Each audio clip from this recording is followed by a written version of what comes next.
Okay.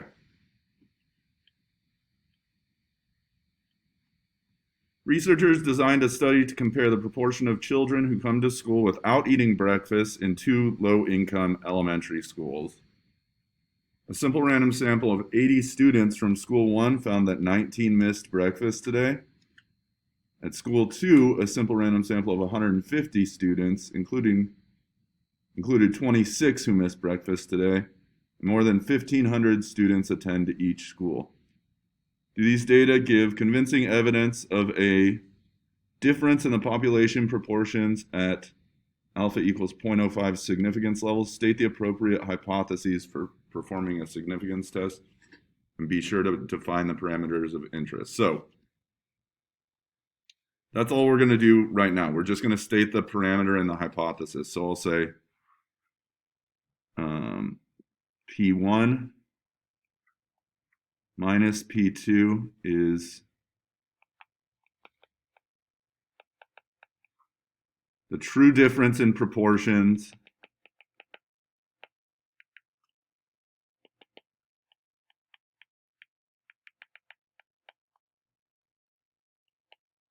of students who don't eat breakfast? Don't eat breakfast.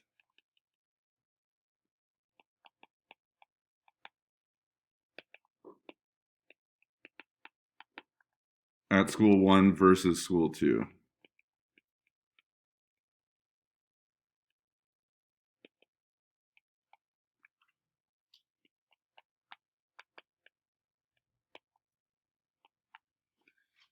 And so we're testing for, is there a significant difference? So my null hypothesis will just be P1 minus P2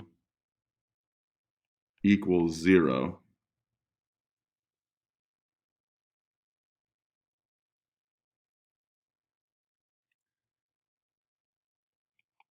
And then my alternative, they don't indicate in the context that there's any direction to this, right?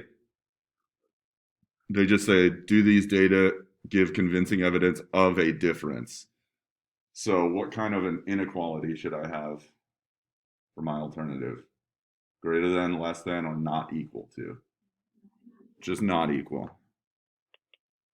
P1 minus P2 is not 0.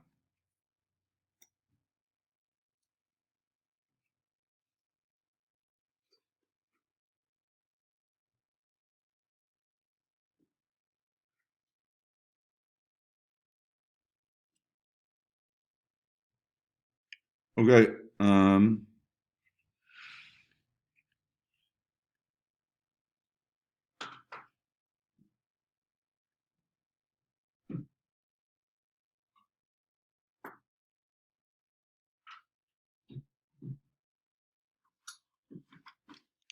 So because a significance test begins assuming that the proportions are the exact same, um, we call the common value between those parameters P.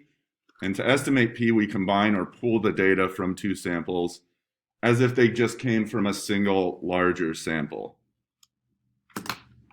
So the combined sample, which we'll call P, P hat of C is just the number of successes in both samples combined divided by the number of individuals in both samples combined.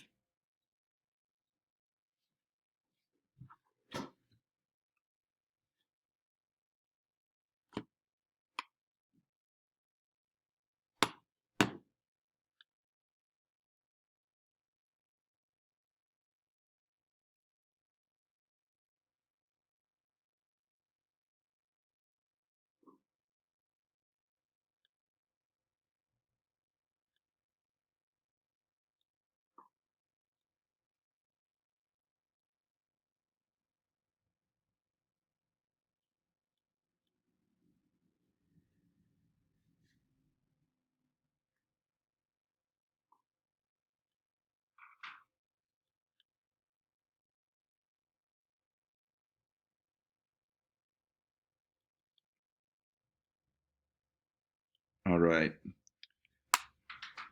So conditions random 10% large counts, except now you need to check them on both samples, and you're going to use that pooled value, that p hat c, when you're checking large counts for both samples. So I will show you an example of that using the context of the children who don't eat breakfast before school. Let's check conditions on this situation. So random,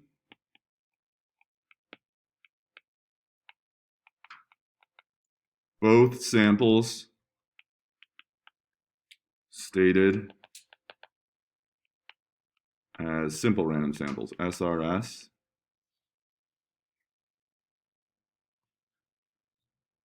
All right, now for the 10%, we're just going to multiply each sample size by 10, and hopefully the population is larger than that number, because they do give us the population numbers here. More than 1,500 students attend each school. So our first sample was size 80, and our second sample is 150. So I'll just say more than 800 students at school 1.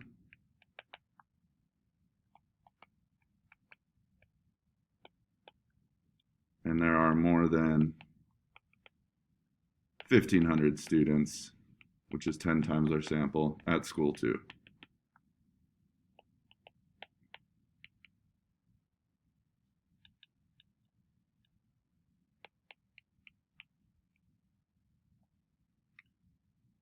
Okay, and now large counts, we need to get our pooled p hat value.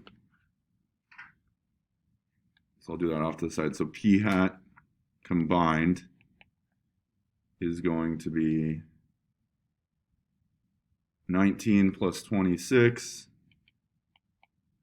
divided by 80 plus 150, which is what?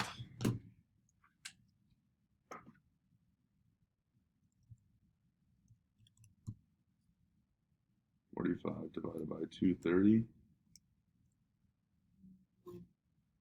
Oh, 0.196.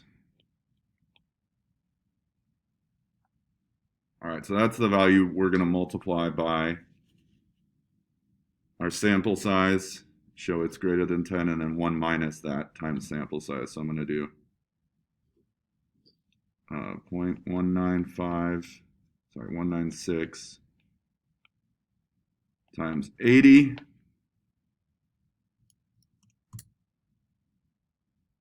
is about 15, which is greater than 10. And then 1 minus 0.196 times 80. So 0.804 times 80, which is about 64, which is also greater than 10. All right, then one more time for our second sample. So then we'll do 0.196 times 150 and 0.804 times 150. Those are both clearly going to be greater than 10 as well.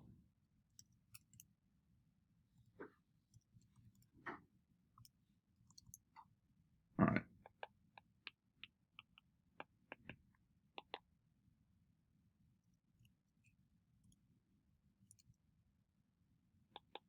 So, and 120. Okay. Tedious, for sure. But again, necessary, and we just got to get in good habits so you're getting full credit on free response problems. So we've checked all the conditions. Now we're ready to run the test.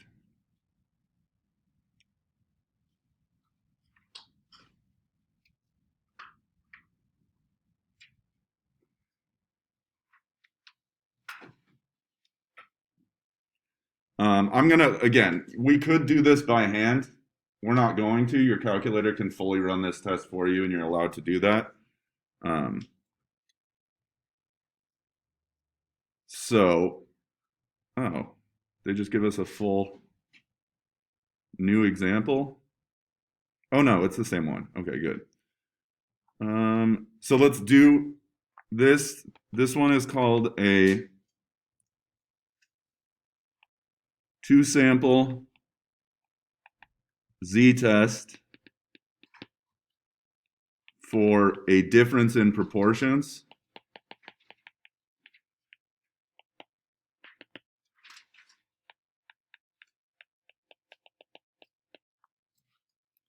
All right, we're just going to run it in our calculator.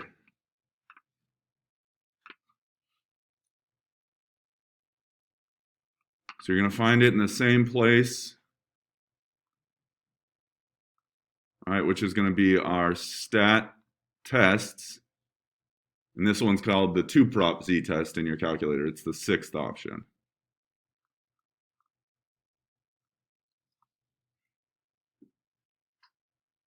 All right, so for us, X1 is 19 students who do not eat breakfast out of a sample of 80. And then X2 is 26 out of a sample size of 150. We're going to change the alternative hypothesis to be not equal to, so P1 is not equal to P2. And you can either hit calculate or draw. I just like to hit draw to remind you of what we're looking at. This is going to be a two-sided test. All right. So the things you want to write down both. There's your z-test statistic. Z equals, or z star equals 1.1683. And our p-value is 0.2427. So it's a pretty large p-value. How are we going to conclude this one? Do we reject the null hypothesis in favor of the alternative, or do we fail to reject the null hypothesis in favor of the alternative? Fail. Large p-value is a lack of evidence. It means we could have just gotten this sample by chance, and our null hypothesis could be true. So, conclude we fail to reject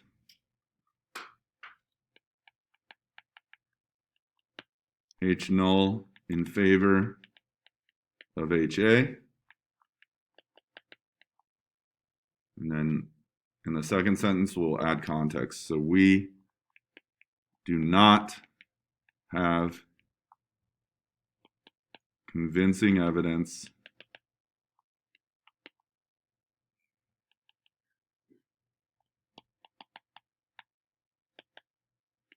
of a difference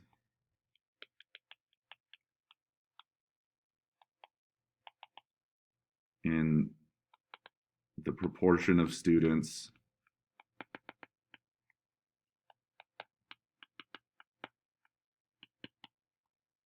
who don't eat breakfast at each school.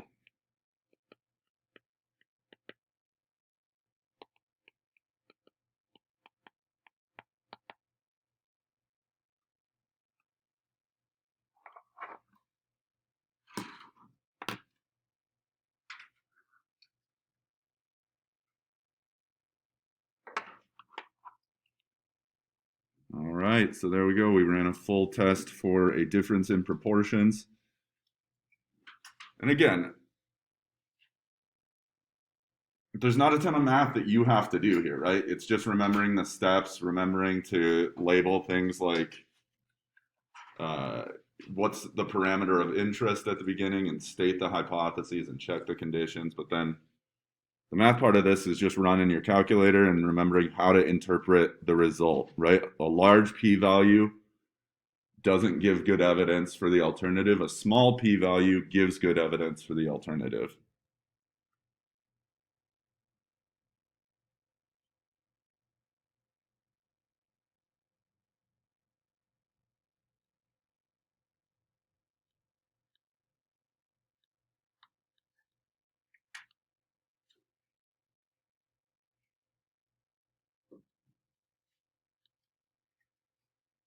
All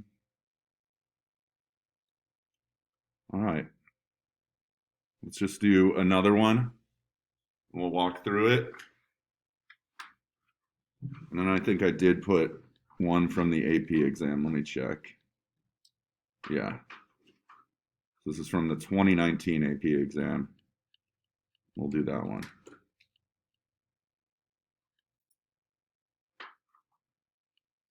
All right, high levels of cholesterol in the blood are associated with a high risk of heart attacks.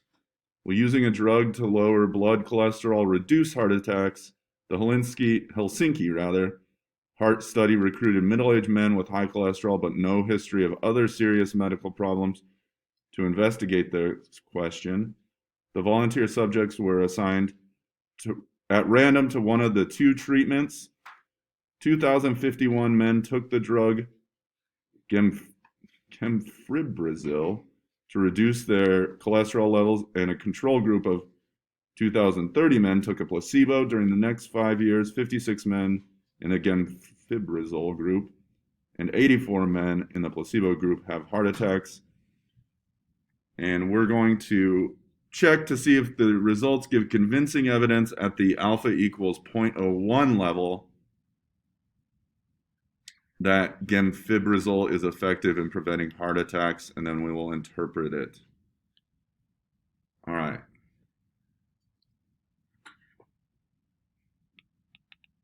So state so I'm going to call it, let's say proportion of P, meaning proportion of placebo minus proportion of G, which is the drug. And that is the true difference, I'll say, in heart attack rates.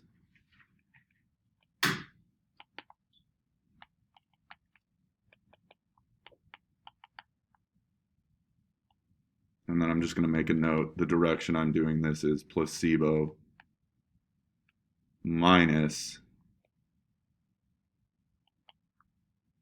how do you spell it? Gemfibrozil. Gemfibrozil. And you could have gone in the other direction, but it's subtraction, so it does make a difference. So you just need to state which direction you're going to do this, because that's going to determine your alternative hypothesis. Where if I would have subtracted this in the other direction, my alternative hypothesis would have the opposite inequality. All right? All right, so then let's do my null hypothesis would be that there is no difference. So another way of saying it, I could either state that as P minus PG equals 0, or that's equivalent to just saying PP equals PG, right? So that'd be the null hypothesis, that there is no difference in the heart attack rates. And my alternative is that the drug works. And if the drug works, what should my inequality be between PP and PG?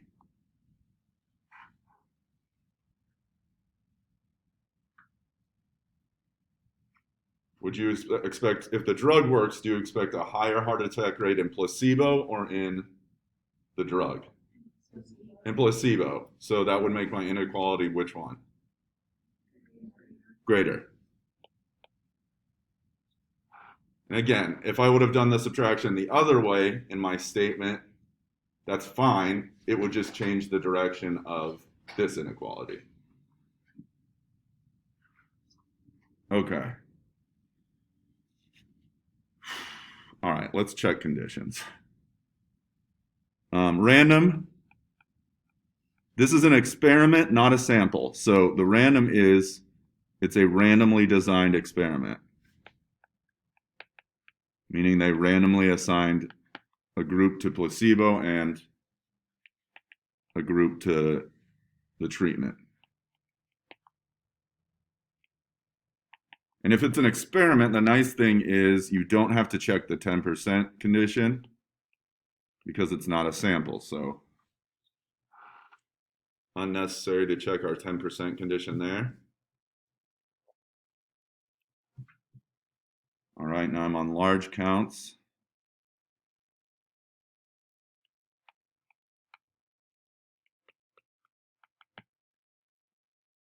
And so here, remember I want to use my pooled data.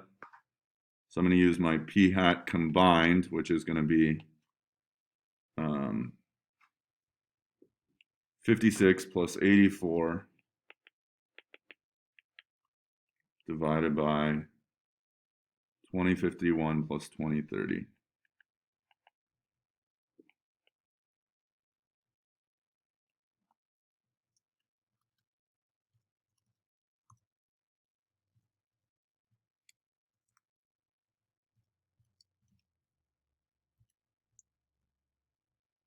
Which comes out to about 0.034. All right, so for large counts, we'll do 0.034 times 2051 and 0.034, sorry, 0.01 minus that. 0.966 times 2051. And then we'll do 0.034 times 2030 and 0.966 times 2030, and just state that those are all bigger than 10, which they definitely are.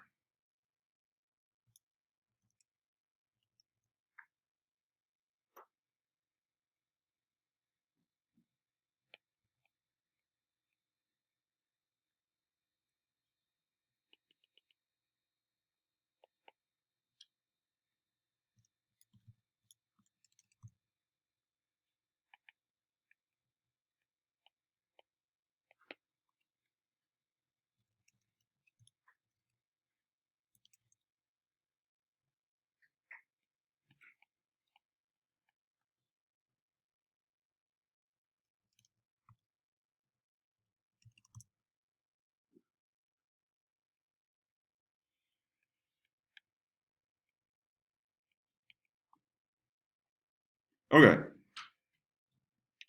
so I've got all my conditions checked, and I'm ready for my last step, which is actually run the test in my calculator and conclude, right?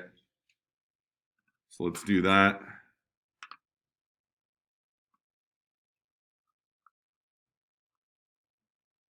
Stat tests. Now looking at a 2-prop z-test, the 6th option. All right, my first one is my placebo group. All right, so that's going to be the 84 out of the 2030.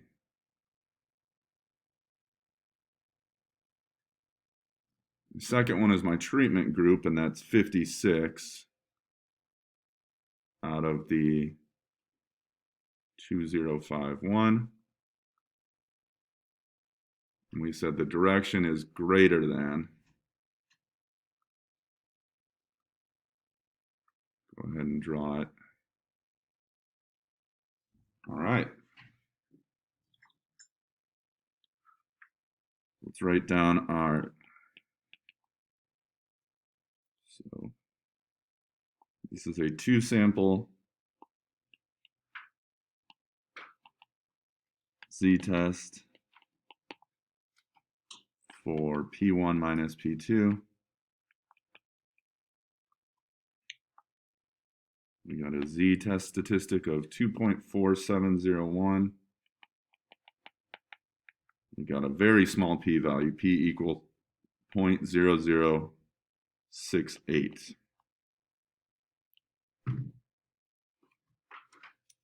So what is our conclusion? Do we have evidence that the drug works or no?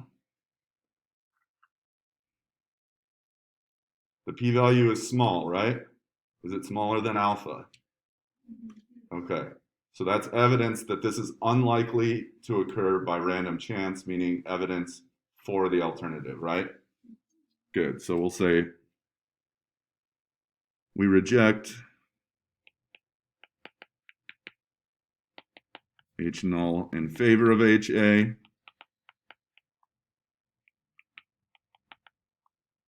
At alpha equals 0.01. We have convincing evidence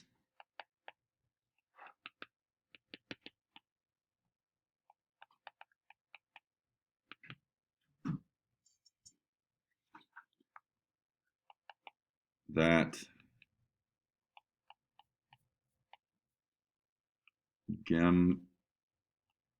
gemfibrozil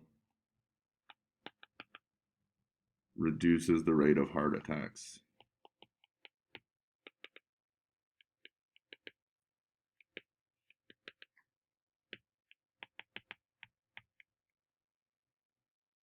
Okay.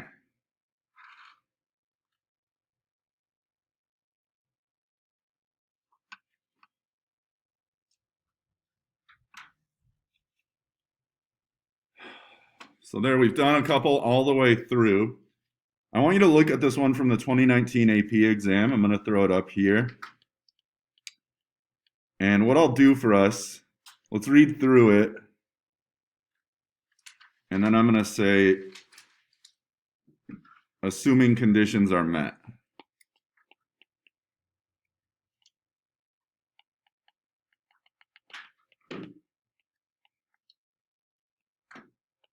Meaning, I don't need you to state all my conditions for me, but what I do want you to practice is, can you write out the appropriate null and alternative hypotheses? Can you throw the data in your calculator and get the p-value, and can you correctly conclude it? So I'll read through it, but then I want you. So let's talk about our parameter of interest is the difference. And so let's say, which way do you want to do this subtraction? We have 2 years that we're talking about proportions. We have 2017 and 2014, right? So let's do P of 2017. I'm just gonna notate it as P subscript 17 minus P subscript 14. The true difference in proportion of resistant plants.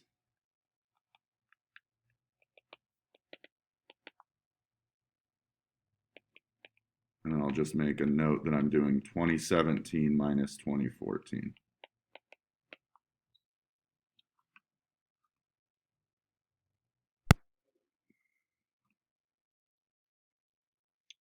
All right. Help me out here. Steffi, what's a good null hypothesis?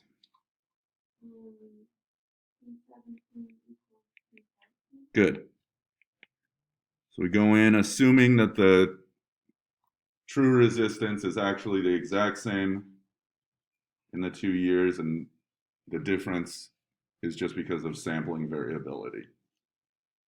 All right, so what's my alternative?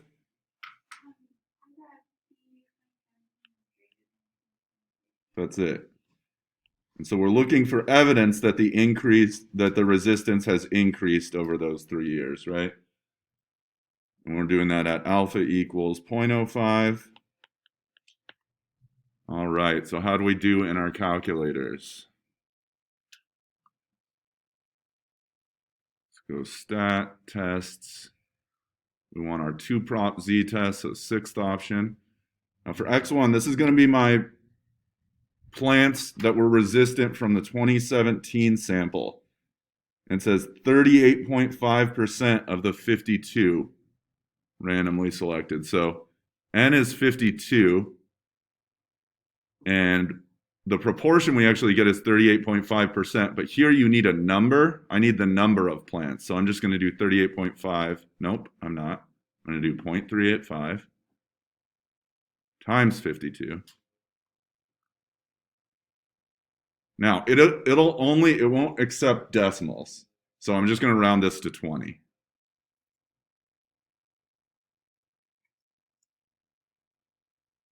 All right, so 20 out of 52 gives me about 38.5. And then for the 2014, it was 19.7% of 61. So our sample size was 61, and I want to do 0.197 times 61. Oh, did I screw up? Yeah, you did 0.9. Oh, thank you, 0.197 times 61. And again, I'm just going to take off the decimal. All right, and then I'll change. Nope, I'm in the right place. I do want greater than, right? Go ahead and draw it out. Okay, so we get a p-value of 0.0136. So z star equals 2.2095. P is 0.0136. Yeah. So I wrote mine as like P14 is less than P17. That's fine. So then but then I put it in X120, M152, X212, and M261, and then I did is less than, or is less than. You entered them backwards because you entered 2017 in X1, N1. Okay. You would just need to swap those and then do less than, and you should get the exact same thing. All right, what do we think based on this p-value? Do we reject or do we fail to reject the null hypothesis?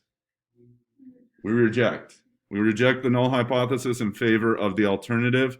We do have convincing evidence that the Kochia plant is becoming more resistant to the herbicide. Does that make sense? All right. So let's see.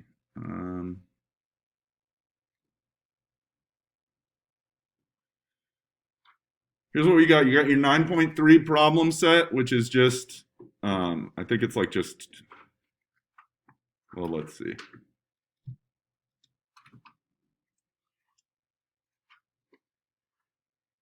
Yeah, it's just running a significance test for the difference in proportions and then answering some questions about that significance test. So you have that. That's going to be due by Wednesday to be scanned and uploaded. And then you also have a new AP Classroom multiple choice assignment. And again, you can choose to, I would work on that throughout the week. I think it's, how many problems?